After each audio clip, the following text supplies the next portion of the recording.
Big games bring big crowds, and DirecTV for Business helps you cash in. As the leader in sports programming, DirecTV for Business gives restaurants access to must have sports packages and over 40 regional sports networks that keeps guests coming back. You'll also get dedicated support, streamlined account management, and even customizable music with over 84 channels to match your brand. Whether you run one location or several, DirecTV for Business is built to scale with you. To learn more about DirecTV for Business and special offers for CRA members, go to CRA's website at calwest.org and hit the Marketplace tab.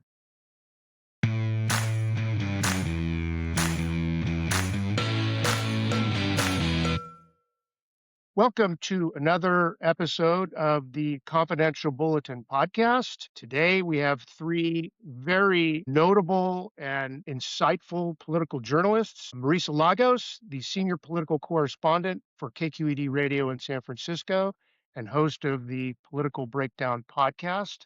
Marisa, thank you for joining us. Thanks, Jot. Melanie Mason, senior political reporter at Politico. And Nikki Laurenzo, host and executive producer of Inside California Politics. Nikki, where can our viewers find you and when can they see your show? So they can watch it every weekend statewide on all the California Next Star stations. So if you're in LA, KTLA, San Francisco, KRON 4, Sacramento, Fox 40, San Diego, Fox 5, the NBC in Bakersfield, KGET, and KC20V in Fresno. All right, Melanie, where can our viewers read your insightful material? They can go to our homepage, politico.com, or you can also sign up for our California Playbook newsletter, which comes out twice daily and is for free and has all the good gossip. Awesome. And Marisa, where can they find you on the dial? Yeah, I'm on 88.5 FM here in SF, 89.3 in Sacramento, or in your podcast feed. Political Breakdown is the name of my podcast. Great. Okay, so I'm going to just get this started, and then I'm going to just be a fly on the wall and let you three take it away. Obviously, we want to talk about the crowded field of candidates who want to replace Gavin Newsom, but I guess we can't have this conversation without talking about Governor Newsom. We're in his fourth quarter of his last term. I'd just be interested in all three of your take on, his time in office, his legacy, and what he's leaving for the next governor. Is it a mess? Is it ready for prime time? Let's start with you, Marisa, and then we'll just let you three talk. Yeah, I think stepping back big picture, it's really interesting because this is a guy who's obviously been in elected office for 20 years. I've been following him since he was mayor. I think you have to think about the context of his administration. So coming in after Jerry Brown, who was super focused, really laser focused on just a couple of things, namely getting the budget back in order. And so, I think what we've seen from Newsom is a much more sort of expansive, progressive approach to a lot of areas. He's aggressively expanded healthcare coverage, aggressively expanded early education access, including creating an entire new grade, transitional kindergarten, which is now, as of this year, includes all 4-year-olds in the state are eligible. That's a big deal. That alone in some states could be sort of the thing you talk about. But California's, so wealthy and so big, and there's so much here that, of course, that's not the only thing, to talk about. I think, on areas like wildfires, natural disasters, obviously he's had his fair share of challenges. I think, that is probably unfinished work, we could say, in terms of the insurance industry and what's happening there. But I was sort of impressed when I started calling around ahead of his State of the State a couple weeks ago, and including talking to folks, Jot, in the business community and in labor. A lot of them gave him pretty good marks. And so I think there's a lot of policy areas you can point to where Newsom made some, in some ways, incremental improvements or progress, in other areas, bigger progress. But I think that it's really, you can't look at him without thinking about his sort of broader political aspirations and his kind of place in, not just on the national but world stage, but then also just about like California. Like, we are 38 million people and a $200 billion budget, and we would be one of the top 10, largest nations if we were one. So I think a lot of the things that he hasn't been able to accomplish are kind of due to just the sheer size and enormity of this and how connected we are to the rest of the United States and where the political winds have blown there over his tenure. Well, and I think, Marisa, to pick up on that, I think that some of the things that remain unaccomplished are partly because, California's not only so big, but the scope of a lot of our problems are so big. And so I'm thinking about things like homelessness or the housing crisis. Newsom came in, particularly on housing, making a lot of promises. And I think that we can say two things are true, right? In some ways, he did not come anywhere near reaching those promises. I mean, I think that he promised 2.5 million new units. We're not going to get anywhere close to that. But at the same time, he did these sort of, major housing bills that really, I think, have put that process in of streamlining. It just has been a far more housing focused governorship than certainly we saw with Governor Brown. And so, does he get credit for turning the battleship, even if turning the battleship takes a really long time? And I think homelessness is another big example. At his State of the State, he talked about how street homelessness has dropped by 9%. And he's very excited about that number. And in some ways he should be, because it's the first time that we've seen a decline in like this in, I think, over 10 years.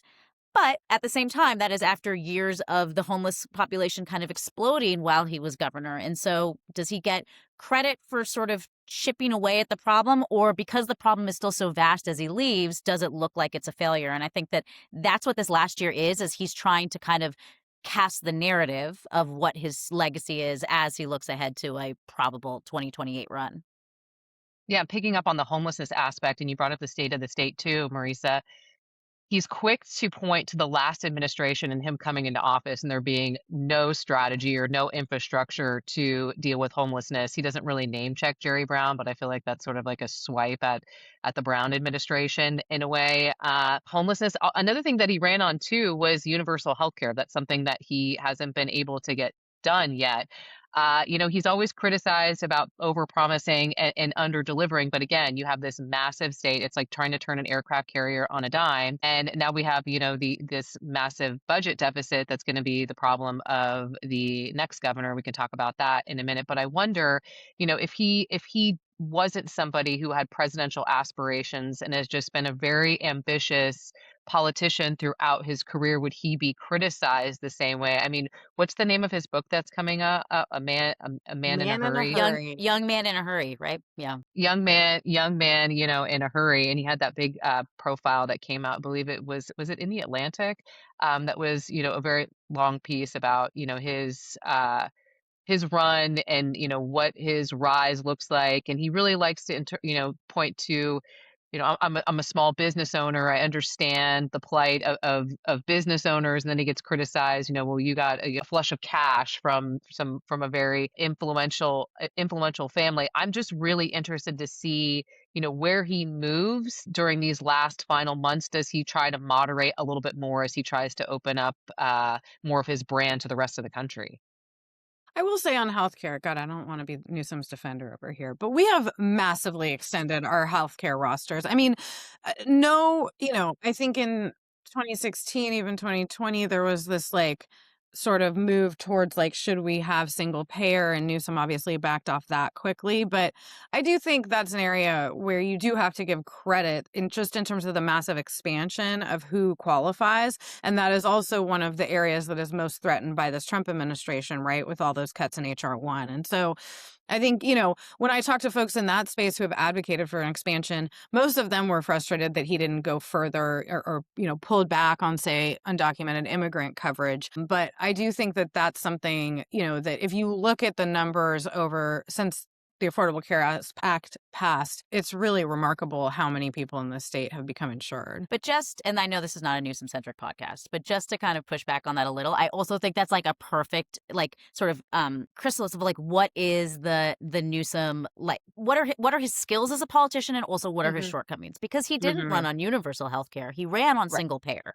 And that was the major debate of the time. It was kind of the litmus test, particularly after Bernie Sanders' first run. And he really embraced that. And then on day one, he made it very clear that he was actually not going to be pursuing single payer. And so, yes, he absolutely, in terms of how Medi-Cal coverage has expanded, it's really, really impressive and very, very important. But I think, again, as we're looking at him as a politician and as someone who's going to now be running for president, did he, by setting such high and specific promises in his run, and then the outcome being different, like, do people then say, like, okay, well, those are the realities of governing, and like credit for the progress that you made, or do they say he swung for the fences and didn't make it? And I think that that's what he's actually actively trying to do now in this final year in a way that's different than Jerry Brown, because Jerry Brown wasn't running for anything after this. Like, if we brought up like legacy pieces to the Brown administration, they would like snarl at us, like the L word. They hated it. Oh yeah, I'm pretty Newsom's, sure Jerry. I yeah, mean, I think I might have asked him what his legacy was at one point, and I thought he was going to kick me out of the interview.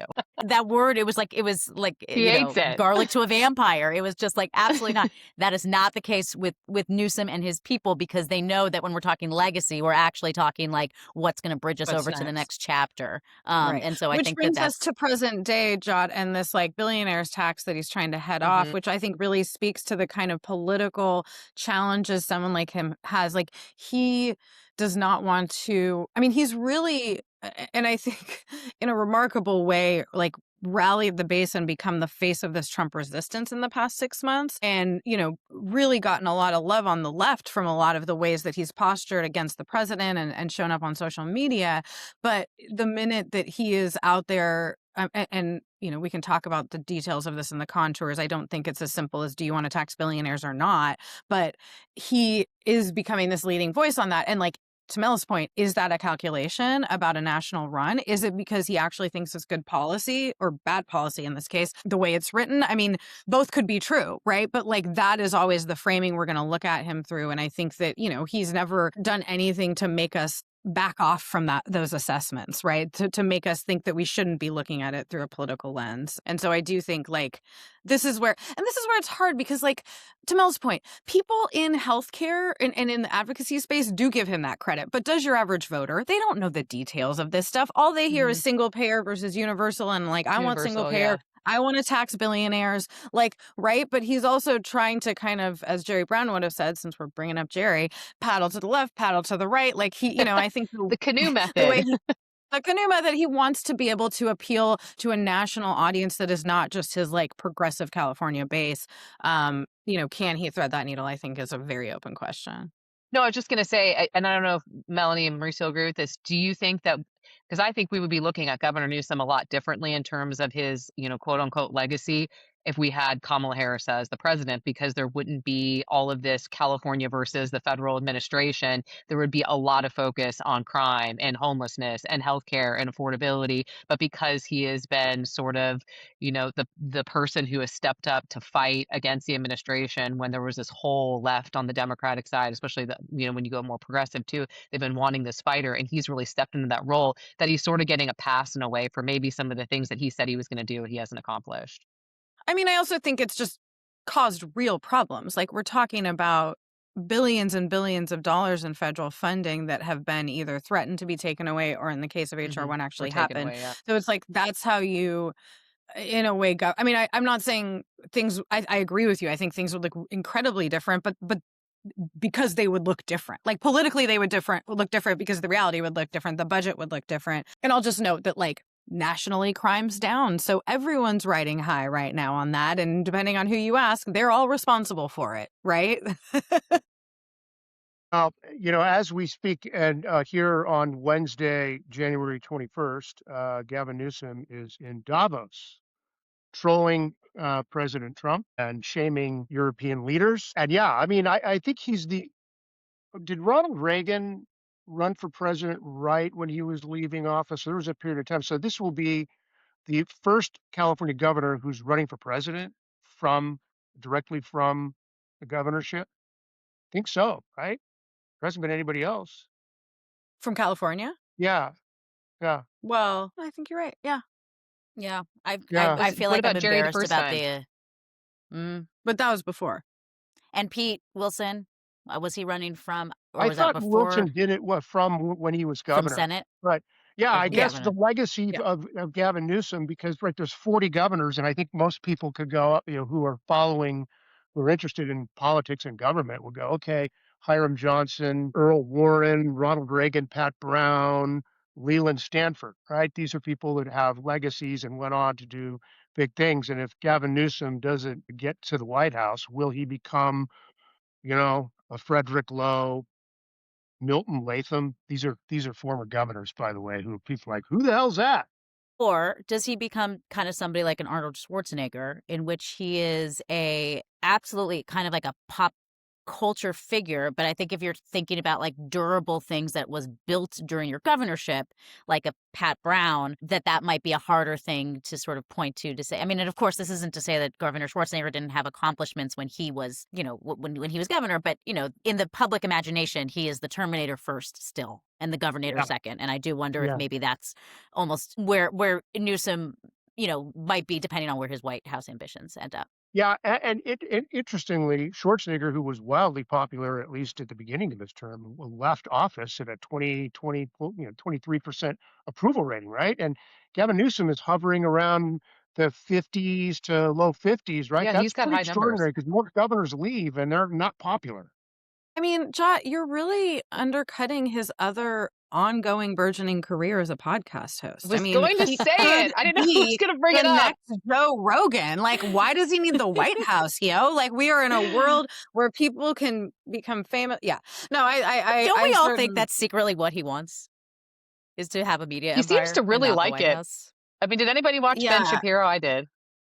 Yep. Ugh. Yep. Well, I did an interview with him about his podcasting, which was And that's okay. So yeah, actually really, you had a whole really piece about it. interesting. Yeah, yeah. And it was funny because, sometimes he likes talking to the press, sometimes he doesn't. But I will say that when I asked his office, like, hey, would he talk about the podcast? It was like, yeah, he'd love to talk about that. So I don't know what that tells you.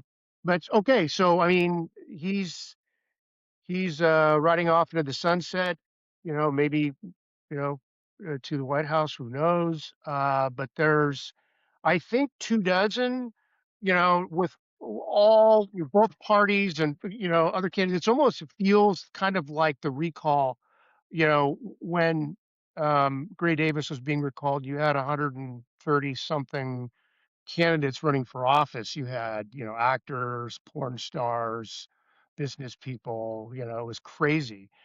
And there's a pretty full field of candidates. And I know that in the media, there's been, I don't know, people are saying, well, the voters aren't, the field isn't full. The candidate, isn't in the field yet.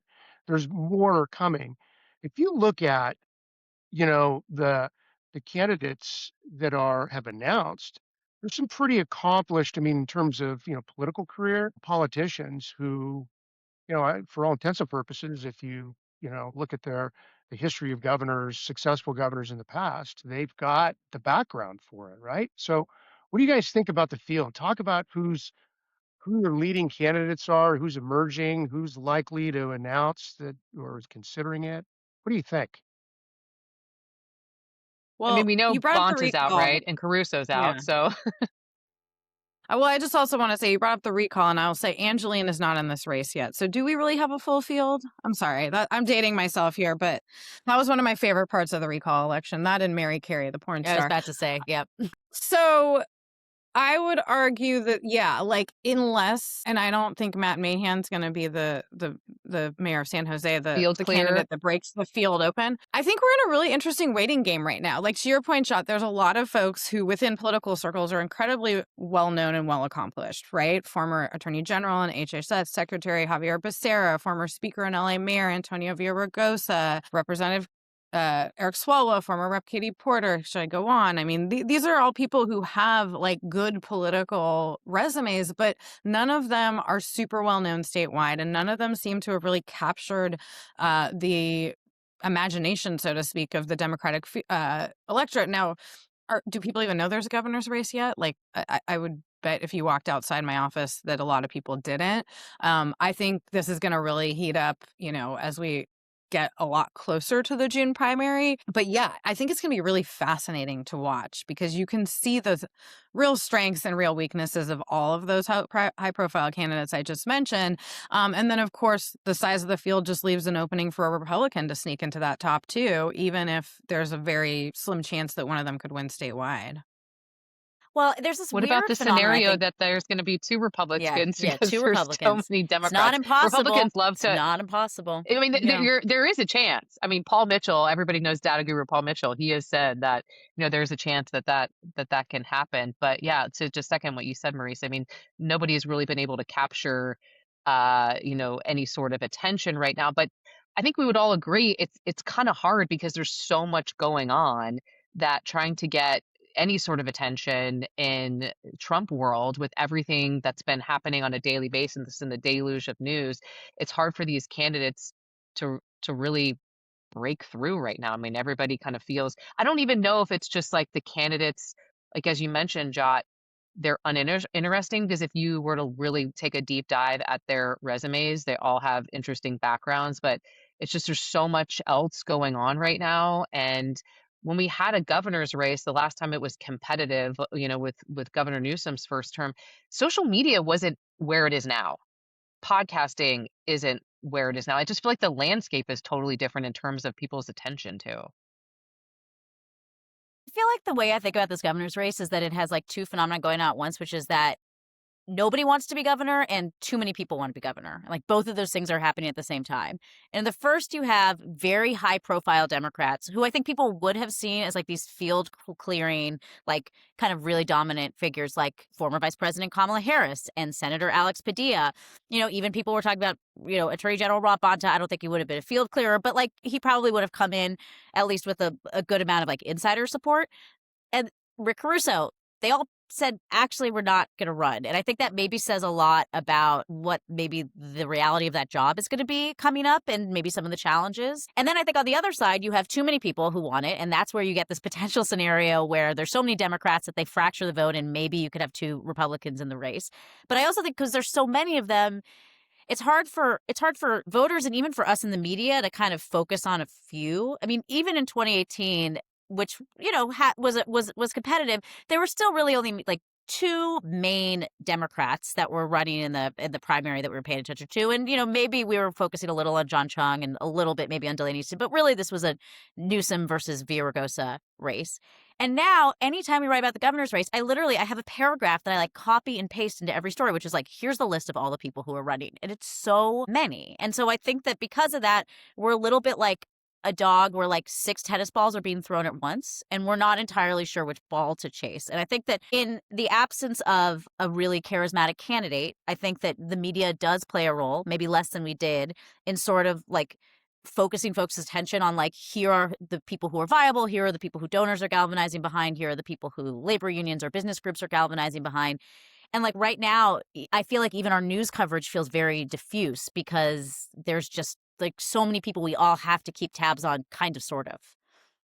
But don't we think that, like, as the spring progresses, we're going to see money we'll see labor endorsements shake out in some cases, but then also, like, money being thrown. Like, there is so much wealth in this state that can be used for politics. And I don't know. I guess my bet would be less on 2 Republicans making it through and more on an actual consolidation happening as people start paying attention to the race, as endorsements come in, as money gets thrown around. And potentially, if it's looking like that scenario, that some Democrats could drop out. That would be what I would expect. I think that that's right. But I also think that part of the problem is that in this very solid field, there are probably, let's say, 3 people right now who we would all consider like probably in the realm of frontrunner, because they're all kind of clustered together in the polls. And that would be Katie Porter, Eric Swalwell, and Tom Steyer, I think, is moving up in the polls because he's spending $30 million on television and nobody else is on TV right now. So that's a pretty nice investment. And then you have, I think, the next tier, which is probably Villaraigosa and Becerra. And then you have all of these other folks that are kind of clustered in the 1s and 2s. But I think that if you talk to the folks in the 1s and 2s, they will say, like, all of these frontrunners have upside, but they also have downside. And I think some of them feel like, why, like, isn't it better to stick around to see if, like, some of them stumble or some of them fall in the polls? And, like, why not me? And so, yes, there might be a point where there is this, like, natural kind of culling of the herd, but it's very unlikely that the Democratic Party is going to endorse a candidate. It's very unlikely that anybody's going to get to that 60% threshold. So that's one signal to voters that's like now out.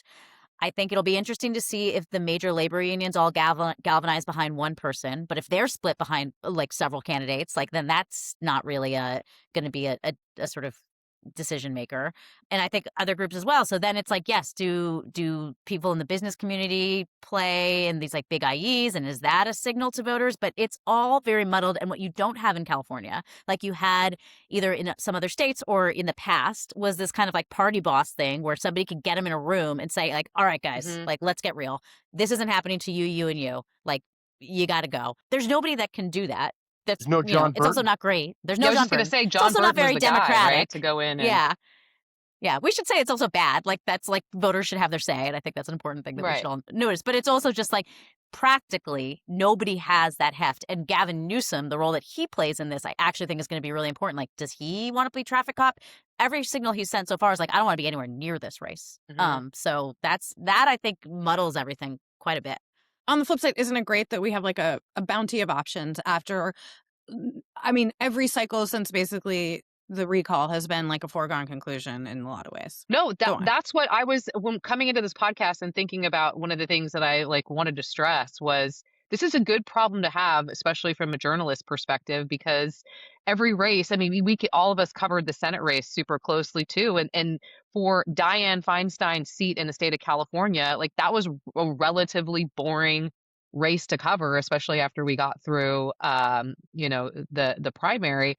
But yeah, I mean, we have these plethora of choices. And anytime I check in with campaigns, which is pretty often, and I ask them, especially the people who are in the ones and twos, like, Tony Atkins was telling me she wasn't dropping out until she dropped out. And so they've said the same thing. We're sticking around. All of these candidates have baggage. No one's spending money right now aside from Tom Steyer. And, it's going to come out at some point. They all have their oppo and they're all vulnerable. And we've seen some stumbles, of course, with, Katie Porter and also Javier Becerra. And there's likely to be more things that we learn as, the months roll on here.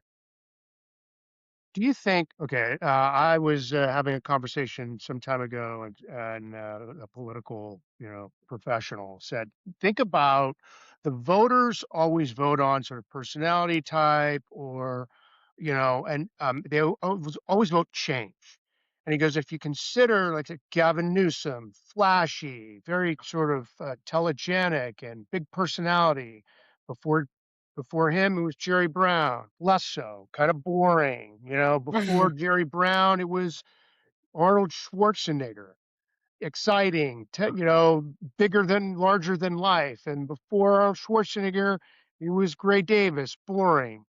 I mean, if that is even a thing, if there's any proof of that, like, wouldn't the next candidate that would fit the more sort of technocrat, experienced? Remember when Gray Davis was running for governor and he was touting himself as the most qualified governor candidate in history because he was the lieutenant governor. He had a bunch of statewide elected positions. Wouldn't Becerra a sleeper? Do you think? I mean, he fits that technocrat. I don't know. Not looking for the nearest TV camera, press conference, kind of the adult in the room. That's kind of how he comes across. Does he have some appeal to the voters, do you think, Who did If you they could suggest? figure out who he was. Like, I just That do it? think Becerra. But Oh, that's what's Becerra, okay. remarkable about, I think, about the idea of these candidates is you have people like him who held a statewide office for many years and sued the first Trump administration dozens of times. He was on the TV all the time. Again, most people could not pick him out of a lineup. And I think that's true for most of this. I mean, one of the reasons I think we've seen some excitement in numbers around Swalwell and Porter is because of how national the media landscape has become and the fact that they are regulars on cable news and really made their sort of political fortunes, their hay over attacking Trump and being on, MS1 now and, CNN and stuff. So I agree. I like your theory, Jot. I think it's a compelling one based on the last 20 years. I don't think that's actually the X factor in those. I mean, maybe with Schwarzenegger it was a little bit, but I also just think in some ways Newsom had kind of waited his turn and like cleared the field other than Villaraigosa in 2018. Like we didn't have anyone super high profile who wanted to challenge him. So we don't know what that would have looked like. Arguably, Villaraigosa is a pretty telegenic guy as well and has some of that, political je ne sais quoi. But I think the problem with all of this is like everything's become so much more national and changed so much in the last 8 years that the calculations are different. And I think that that's also where you see someone like, is Becerra, I mean, on him specifically, I think in hindsight, maybe taking that Health and Human Services job was like the worst decision of his career, because I think it's opened him up to attacks and it took him out, if he wants to be governor, and it took him out of the sort of reality. You're a cabinet secretary, unless you're getting like hauled in front of Congress, nobody's seeing you on TV, right?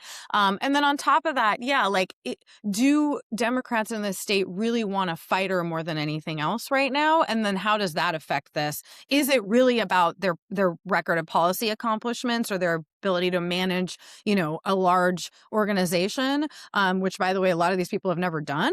Or is it actually just about, like, can you take it to Trump, which is really what we've seen Newsom capitalize on in recent months? Yeah, but do voters at some point go, all right, we get attacking Trump? Is there any calculation, do you think, in sort of the voters, or the collective voters' mind, like, like if Kamala Harris, let's say, ran for governor and got elected, you got to think that the next 3 years under a Trump administration, right, they're going to cut off. They're going to be, California's going to be even a bigger target to the Trump administration. I mean, do you think the voters go, you know what, we want a governor who's not spending all his or her time attacking Donald Trump. We just want you to address the stuff that's happening here. You think that's a thing or no? Yeah, well, I think that was absolutely the calculus, I think, immediately after Trump won in 2024. I think you even saw this a little bit from Newsom being in office, but you heard this from Antonio Villaraigosa was saying this, which is like, look, the resistance thing, like, distracted Democrats in Trump won. And maybe instead of, like, battling Trump in every turn, we should focus on sort of cleaning up our house. And I think, and Villaraigosa said to me, like, that's the best way to show resistance, is to make California sort of the best that it can be. I think in some ways that's gone out the window with the reality of what a second Trump term has looked like and how it has affected the state. When there's the ICE raids here, and that just has like monumental consequences on the state's economy, just how, the state's population, just sort of how major cities feel. I think that, look, Newsom's approval ratings started going up when he became way more antagonistic towards Trump and when he wasn't doing the, open palm, not closed fist thing. And I do think that there is absolutely a lane for somebody to say, not back to basics is now a Mahan thing, but it's also just a very like common phrase. So I will also say it like, yeah, like we got to focus on just sort of like basic governance. But I almost feel like the barrier to entry is to just have the voters know who you are. And in order for them to do that, I think that people have realized that Democrats have made the calculus, most of them, that it's through the sort of like showing a strong posture against Trump to even get there. So far, what I haven't seen yet from any of these candidates is kind of that pivot. Like, I'm going to show that I can go really hard against Trump, but then I also want to present to you what I will do when I'm actually in office. And if, when we're past the Trump era or simultaneous to the Trump era, I just feel like the biggest problem for these folks is like, folks need to know who you are. And the competence argument, I think, is one that really appeals to everybody instinctually, but it's also a hard way to sort of sell yourself in a gigantic state where name ID is like the biggest problem.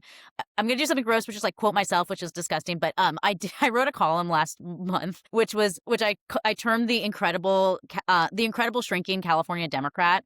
I think we're actually seeing, and this is not just specific to this field, but I think that the sort of giants that we've seen of the past however many decades in California, the Jerry Browns of the world and the Dianne Feinsteins and the Nancy Pelosi's, I don't know if we're in an era where a single politician is going to be able to consolidate that kind of statewide image again. I think part of that has to do with the media landscape. I think part of that has to do with just sort of how like partisan things are. But even somebody like Senator Padilla, his name ID is actually kind of shocking for somebody who is a senator. Adam Schiff easily won for Senate, but his margin of victory is actually not all that impressive over Steve Garvey. This isn't just specific to these gubernatorial candidates. It is harder and harder for somebody to become this overwhelming figure that we are so used to seeing in California. Even a boring person like Jerry Brown, he was boring, but he was a California figure. And I think that that's going to be much harder for anyone to accomplish that now. Would you say that Gavin Newsom meets that test as being maybe the last overwhelming figure in the sort of, at least in sort of notoriety, in the Dianne Feinstein, Jerry Brown category?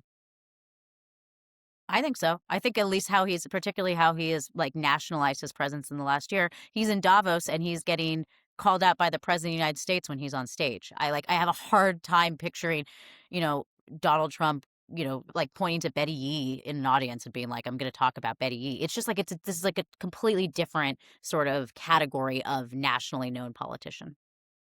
Yeah, Yeah. the bench of those national politicians. I mean, we're not going to see like a Nancy Pelosi type figure on the Democrat side. We're not going to see a Kevin McCarthy kind of figure on the Republican side, in California either. When we bring up the media landscape and people like still trying to break through, it's interesting because if you follow Eric Swalwell on social media, like he's going around to different parts of the state and, doing events and speaking on panels, but he always makes time every single weekend. He is on cable news. What is it? MS Now and CNN night and day. He's doing still that national press. And because like you both have brought up, like that is where the eyes are. That's where people are paying attention. And I feel like there's been this evolution through the governor's race. What Eleni Kounalakis was first to announce like 2 years ago, I think, when she was in this race. And I asked her, why are you getting in? And she's like, well, I need to introduce myself to the entire state. I might be lieutenant governor, but there's a lot of people in the state who don't know, who I am. And which is, obviously true. And then she ended up bowing out of the race, altogether. But in the beginning, those conversations I know we were all having with these candidates was like, okay, like we get it, you have to, if Trump gets reelected or whatever is going to happen, California needs to be this, beacon of the fight. And even after Trump was elected the last time, and I think maybe the next day Governor Newsom declared that California would be the home of the resistance, and I talked to Jerry Brown about it and he was like, I mean, he won't come out and directly criticize Newsom, but he'll do it in sort of this like, he'll kind of skirt it a little bit. And he was like, well, I don't really know what, the home of the resistance, the federal government is supreme. We have a lot of issues here at home. But I just really think because of how different Trump 2.0 is, that this governor's race has changed from, the affordability issues, the budget, and things in California. People just want somebody that is going to stand up to Trump, and he is going to be a dominating figure, throughout this race. What I think is going to be interesting to see too, I mean, we obviously know what the numbers are statewide, but does he weigh in on the Republican side? Like, does he get involved on that side? I mean, Steve Hilton, the Fox News commentator, obviously knows him. Chad Bianco as well. We have another Republican, John Slavitt. And is he going to get involved? Like, how will he affect this race? And And also, another don't thing I'm forget, curious too, what you guys think about this, because crypto spent a lot of money against Katie Porter when she ran for Senate.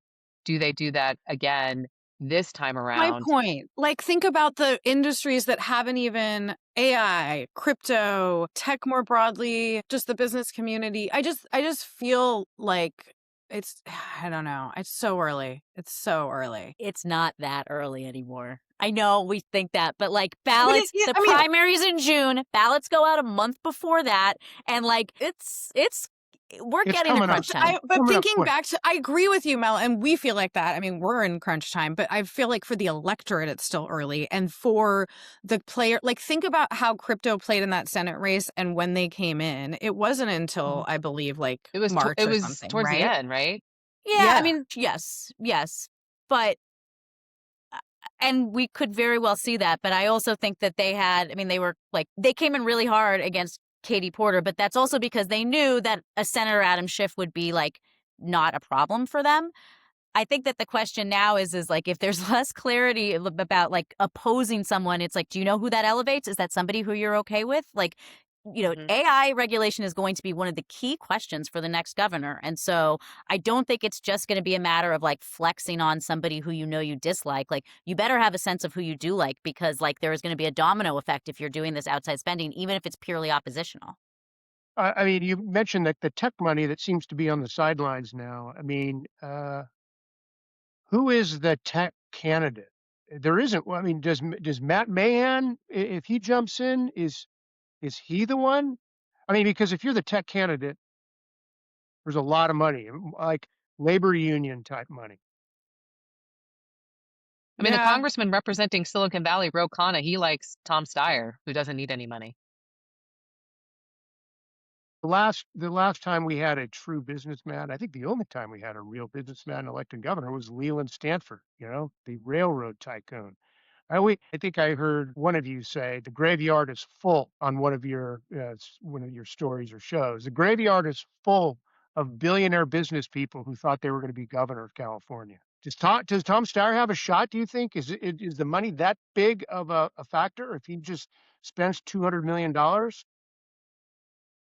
I mean, I think Tom Steyer arguably has more of a shot than the last very wealthy people we saw run only because of his message of populism. But again, it feels hard to make that case this year. Yeah, I mean, it's really kind of, I think, vexing as people in our position to try to handicap this because so little has changed. I mean, we're looking, in the next 3 or so weeks, I believe we're going to get a couple more public polls and perhaps we'll see some movement in those. And perhaps that will then help outside groups decide who they're going to put their money and support behind or who they're going to oppose. But yeah, it is bizarre, I will say. Although, remember the Democratic field in 2019 and the national stage? Or Right. early 2020. I remember being in Vegas for that debate right before all the COVID shutdowns began, and I think there was about 35 people on stage. So, including two of our gubernatorial candidates, I was going to Swalwell say, and right? Steyer. On the Democrat, side of the aisle, what candidate, this is probably what most restaurant operators are wondering, what candidate would sort of fall in the category of moderate? You know, it's more apt to be mindful of the small business owner in California. I mean, they all talk, about the small businesses, the cornerstone of California's economy. Every elected official in the state talks about that, but what they feel is that they're inattentive to the real needs of small businesses. Would you say there is a Democrat candidate that sort of, um, I don't know, has the potential to be, a moderate and not, you know, ideological progressive? And maybe Antonio? I mean, yeah, I think he is running kind of as the most explicitly centrist Democrat in the field right now. There was actually like very interesting, and it was very subtle, so it was definitely not something I think that like was meant actually for average voters. I actually think it was a signal to insiders early on when Katie Porter got in the race, because everybody thinks of Katie Porter as like super progressive, acolyte of Elizabeth Warren, yells at CEOs when they were testifying before Congress. But her launch video, in addition to talking about how tough she'll be on Trump, had this line of like working, advocating for workers and business owners. And it was this like, I was like, that's a turn. And I actually think that my understanding is that like, at least as she's been going around and talking to these interest groups, I think she wants to present herself as like, I'm maybe not the like DSA candidate that you think I might be. But I think that what the question is like she came onto the scene and was known nationally as a progressive. And so even if now she's saying like, actually, there's more subtlety than that. I'm from Orange County. I got elected in a very purple district. Like I was never going to be like, fully all the way to the left. I think that a lot of business owners, if you hear the name Katie Porter, they're probably going to assume that she's going to be more to the left. So there are folks like her who are dropping these breadcrumbs, but I think that understandably, interest groups are sort of saying like, well, you might be saying this now to win our endorsement, but can we trust that? Do we know that that's actually kind of what your governing style will be?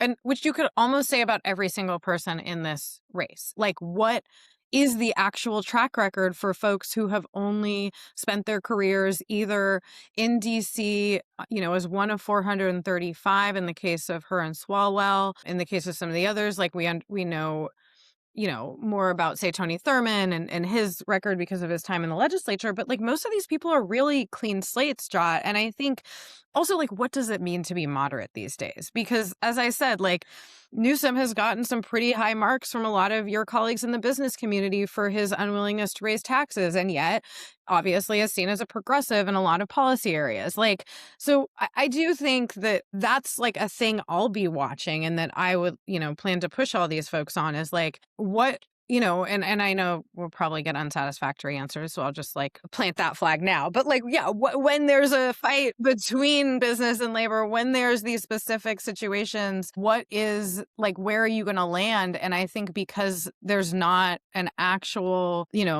legislative record on the part of many of these folks, like, Swalwell and Porter, you get to choose your areas in DC. And if you're a Democrat from California, even whether you're the most centrist Democrat or the most progressive, you're probably voting the same way on 9.9 out of 10 bills, right? And so, yeah, I think that's going to be fascinating. I mean, Swalwell comes from a law enforcement background. Does he try to lean into that, or is he more worried about his left flank? Like, it is unknowable in a lot of ways. A lot of known unknowns, right? Yeah.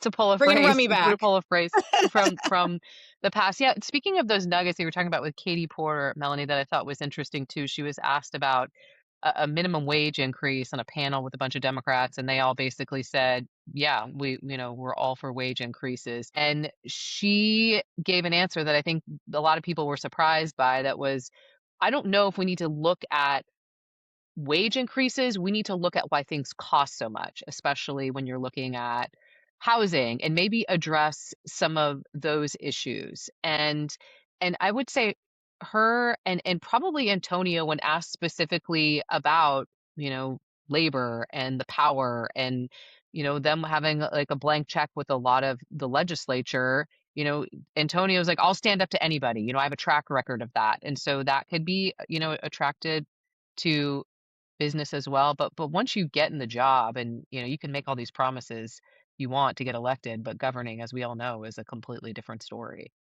But he's governed as mayor of LA. Yeah. Although interestingly, Right, but I'm just saying when you get into, when you're in the Capitol building and you're dealing with lawmakers and you have you're getting pushback from all these interest groups. I mean, how are you really going to stand up? and Well, and there's the things you mayor- want to run on, and then the things you actually have to deal with, which Right. are, two entirely different things. And I know the voters probably don't look at the resume and go, "You have executive experience. You could be the governor of California." But Antonio is one of the few, the only big city mayor thus far that's in the race who's governed, as a mayor and stood up to the unions. I think it was a teacher union in LA when he was mayor, right?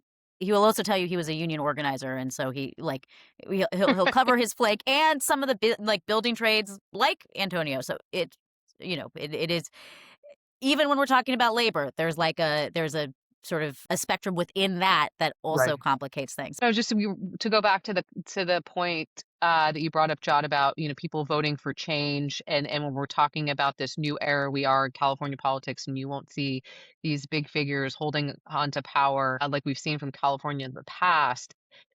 Our voters going to look at someone like Antonio Villaraigosa and think, okay, he's from a different generation and he would be our oldest governor, and is that something that is going to be attractive to Democrats? You're looking for, a new sort of approach to the way they want the Next state to generation go. of leaders. Yeah. Well, Jake, He doesn't like that Jake, question. I know that's for sure. Jake Steinfeld. Remember Body by Jake? I heard he was toying with the idea of running for governor. That would make it As fun. a Republican, I have no idea. I'm Look, assuming. everybody jump into the pool. he lost I his would house like in the to fire, I nominate believe, Marisa and right? Nikki. Yeah, right, right. I You believe could he not lost his pay house me in enough. the fire. Well, Spencer Pratt, reality star who also lost his home in the Palisades fire, is now running for mayor in Los Angeles. So yeah, the fire origin story is now, I think, going to be part of a lot of people's political awakenings. Okay, so I know we're getting close to the end here. Two prediction I want you to make. We're here on the 21st of January on a Wednesday. Does Mayor Mahan jump into the race? Yes or no? Marisa, Yeah. Melanie, No. Nikki. I'm a yes. Okay. And lastly, in the next, several months, name 3 of the candidates that you think start to gel with voters and float to the top. Just spitball. I mean, I do think on the Republican side, my bet would be Steve Hilton has a better chance of getting into a runoff, potentially if he can get, a Trump endorsement. Yeah, I do feel like the most well-known and therefore likely sort of folks to maybe get some more backing would be Porter or Swalwell at this point. But I think things could change quickly. I will caveat that. Porter, Swalwell, Hilton. Nikki, name 3 people. Three candidates that are going to merge. Yeah, that the 3 question? candidates that, are likely to be, 2 of them are likely to end up in the So I'm going to go Porter. And I'm going to agree with Marisa on the Hilton, on the Republican side. I think Becerra is going to see a surge. That's my take. Becerra, Hilton, Porter. Would make sense. He's got the resume. Yeah. Melanie. Okay. Mainly just to be contrarian. So I will say that these are not firmly held beliefs, but just more for the sake of interesting conversation. I actually think Chad Bianco over Steve Hilton. I think that he is kind of more authentically MAGA, and and he also has he also has a relationship with Trump, and so I actually think if Trump doesn't want to sort of make either of them mad, he may just stay out entirely. I also just think in terms of where the authentic Republican base is, I think that Bianco speaks that language more fluently. And Hilton has been doing some interesting things, but I would say a little bit odd in terms of running as a co-ticket with Gloria Romero, who has left the Democratic Party, but had some pretty lefty views when she was a Democrat. He and touring San Jose with Matt Mahan, he's spending an awful lot of time with Democrats if he's trying to consolidate a Republican vote. So that's my contrarian take, which I don't really know how much I actually agree with or not. The Democrats, God. Let me just tell you. Let me just say the CRA board of directors has heard from quite a few of the candidates, including Chad Bianco, and he is the only candidate for any office that we've ever had walk into our boardroom with a gun on his hip and cowboy boots. So he cut the figure of a law enforcement figure, and it made an impression. So mission accomplished there. Yeah. I think I'm probably gonna I'm gonna agree with Porter just because I think that she still has enough of a national profile. I think that her ceiling has lowered, but I think she has a floor. And I think in a very crowded field, I think a floor matters. And then also to be contrarian, I don't know how much I actually believe this, but I think we can't underestimate the influence of money in this race. And Tom Steyer has a lot of money. And so I think we just got to really, and of all of these people, Tom Steyer is not going to be pressured to get out if the field looks too crowded. Tom Steyer, nobody's going to tell Tom Steyer to get out of the race. Right. So I think he's in it all the way through, and he's got a lot of money, and that oftentimes is, as Jot, you mentioned earlier, there's lots of people. Just ask Governor Meg Whitman how that went, but it's a different time, and it's a crowded field, and a lot of money can be very helpful. All right, Steyer, Porter, Bianco. Okay, Marisa, Nikki, Melanie, thank you for joining us on the Confidential Bulletin podcast. And everybody, make sure you're reading Politico, watching Inside California Politics, and listening to the Political Breakdown podcast, and listening to KQED in San Francisco. Thanks all for joining us. Appreciate it. Thank you. Thank you.